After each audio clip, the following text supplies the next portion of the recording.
In today's video, I'm going to teach you how to delete a team in Figma. Now, before we dive in, let's quickly acknowledge that removing a team is a permanent action and will erase all associated data. So make sure this is a step you really want to take as it cannot be undone. Alright, let's get started.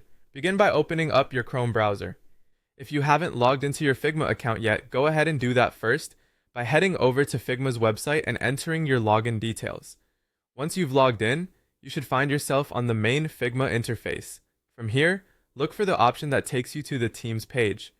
This is generally located in the main navigation area, allowing easy access to all the teams you are part of. Once you arrive at your Teams page, you'll see a list of all the teams you belong to or have created. Scan through this list to locate the particular team you wish to delete. It's important to be absolutely sure that you've selected the correct team, as proceeding will remove all files and projects associated with it, so take a moment here if you need to double check your choice. After selecting the desired team, you'll want to navigate to the team settings. This can typically be found by clicking on the gear icon. Imagine this as the control hub for all your team-related settings. Clicking on this icon will open up a variety of options tailored to managing your team. Now, in the settings menu, you'll need to scroll down to find the delete team option. It's usually located towards the bottom. Clicking on this option is like opening the gate to the final destination of deleting your team. As a precautionary step, Figma will ask you to confirm your decision.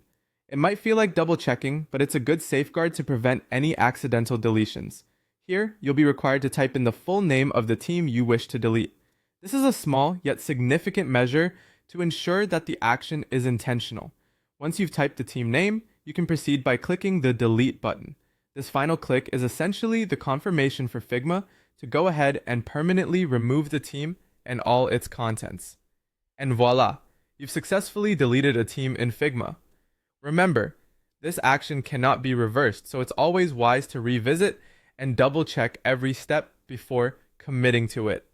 With these instructions, I hope you feel confident in managing your Figma workspace more efficiently. Thanks for following along and stay tuned for more helpful tutorials.